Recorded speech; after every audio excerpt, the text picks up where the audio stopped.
आज के इस अंक में हम इलाहाबाद हाई कोर्ट के एक महत्वपूर्ण निर्णय के बारे में चर्चा करने जा रहे हैं और यह निर्णय सभी शिक्षकों को, सभी सरकारी कर्मचारियों को और वैसे सभी विद्यार्थियों को जो सरकारी नौकरी की तैयारी कर रहे हैं, सबके लिए जानना यह आवश्यक है। नमस्कार, इस अंक में आप सभी का बहुत बहुत स्वागत है। एक पुंडरी कच्छ नाम का व्यक्ति वर्ष 2019 में शिक्षक पद के लिए आवेदन किया। चयन प्रक्रिया पूरी होने के बाद उसे शिक्षक पद के लिए नियुक्ति पत्र जारी कर दिया गया। इसके बाद उसे जवाहर नवोदय विद्यालय गौरीगंज अमेठी में उसकी पोस्टिंग की गई और वो वहां नियमित रूप से अपनी सेवा देने लगा। 2 महीने बाद उसके खिलाफ एक शिकायत दर्ज कराई गई, जिसमें यह कहा गया था कि उसने आवेदन के दौरान एक पुराने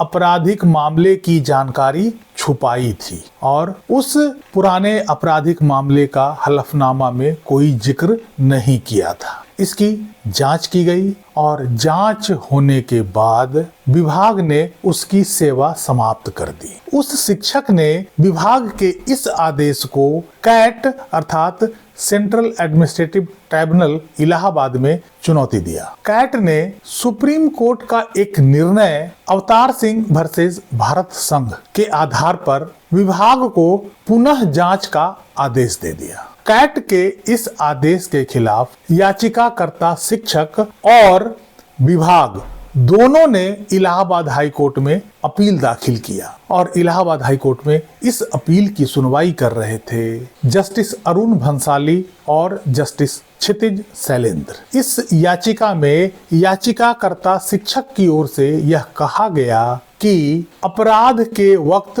वह नाबालिग था और किशोर न्याय अधिनियम के तहत बाल अपराध सरकारी सेवा में बाधक नहीं हो सकता है। वहीं विभाग की ओर से कहा गया कि याचिकाकर्ता ने हलफनामे में अपने आपराधिक इतिहास को छुपाया है, जो कि एक गंभीर मामला है और इस आधार पर याचिकाकर्ता शिक्षक को नियुक्ति पाने का अधिकार नहीं है। दोनों पक्षों को सुनने के बाद इलाहाबाद हाई कोर्ट ने यह कहा कि किशोर न्याय अधिनियम की धारा 19(1) यह स्पष्ट रूप से कहता है कि किसी अन्य कानून की परवाह किए बिना यदि कोई अपराधी किशोर था और अधिनियम के प्रावधानों के तहत उसके मामले को निपटाया गया है, तो उसको मिली सजा भविष्य में बाधक नहीं होगी। लिहाजा दोष सिद्धि के बावजूद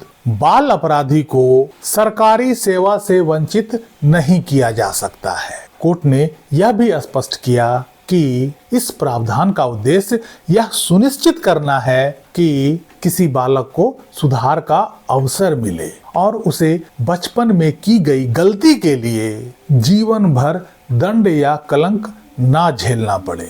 अदालत ने इस बात को भी स्पष्ट किया कि किशोर न्याय अधिनियम का मूल उद्देश्य सुधारात्मक है, ना कि दंडात्मक, और नाबालिग रहते हुए दोष सिद्धि किसी व्यक्ति की भविष्य की सेवा नियोजन में बाधा नहीं बन सकता है। कोर्ट ने यह भी कहा कि नौकरी पाते समय दाखिल हलफनामे में बाल अपराध की सच्चाई छुपाने के आधार पर उसे सेवा से बर्खास्त नहीं किया जा सकता है, क्योंकि बाल अपराध का खुलासा करने का दबाव बनाना उसकी गोपनीयता और प्रतिष्ठा के खिलाफ है। इसी टिप्पणी के साथ इलाहाबाद हाई कोर्ट ने कैट के आदेश को निरस्त कर दिया। साथ ही याचिकाकर्ता शिक्षक को समस्त लाभों सहित सेवा में बहाल करने का आदेश दिया। कैसी लगी ये इलाहाबाद हाई कोर्ट का यह निर्णय? कमेंट में जरूर बताइएगा। वीडियो को लाइक कीजिएगा, चैनल को सब्सक्राइब कीजिएगा। मिलते हैं अगले अंक में, तब तक के लिए जय हिंद, वंदे मातरम।